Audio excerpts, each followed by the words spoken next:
Russell Westbrook is now coming off the bench for the Lakers. He's been quite successful in his new role, and now he's the favorite to win Sixth Man of the Year. But even with his improved play, the Lakers can't win a championship with him on the team. Now, although it's nice to see Westbrook playing better, the Lakers still have a losing record. Now, if he continues to play well enough to win Sixth Man of the Year, or at least be a candidate, I do think the Lakers could dig themselves out of that hole, and they could potentially make the playoffs. But championship is out of the question. Having a big three with one of those players being a sixth man is not a very common championship formula, but it has happened. The Spurs big three with Manu Ginobili comes to mind, Kevin Mchale with the Celtics. You could argue that Lamar Odom was the third best player on those back-to-back Lakers championships. But the difference between those teams and this Lakers team is that those teams had very good role players. This current Lakers team doesn't have the Bruce Bowens, Robert Horrys, Derek Fishers, Steven Jacksons, Shannon Browns, Trevor Arizas. This team might not even have a DJ Mbenga. After LeBron, AD, and Westbrook, there is a dramatic decrease in talent. A lot of these players are barely NBA players. They're still trying to prove that they belong in the league. And the reason for this is Russell Westbrook's contract. All these great championship six men were not max players. They for sure weren't supermax players.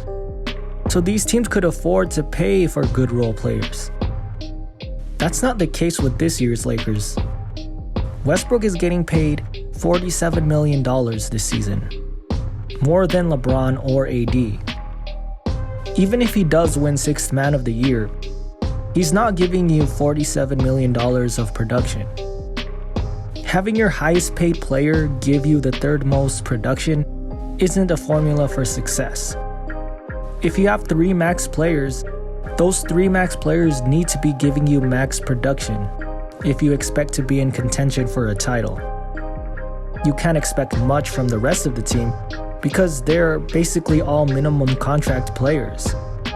So if you're not getting max production from your max players, you're not getting decent production from your role players, then you end up in the state the Lakers have been in the last two seasons. A team with a losing record fighting for a position in the play-in tournament. The only way to be able to get good role players is either to find good free agents willing to sign a veteran minimum, but that's not gonna happen unless your team is already a contender.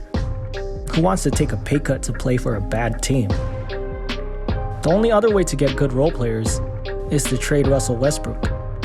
You gotta turn that $47 million into multiple role players, which is why many people have been begging the Lakers to make a trade, even with Westbrook playing better.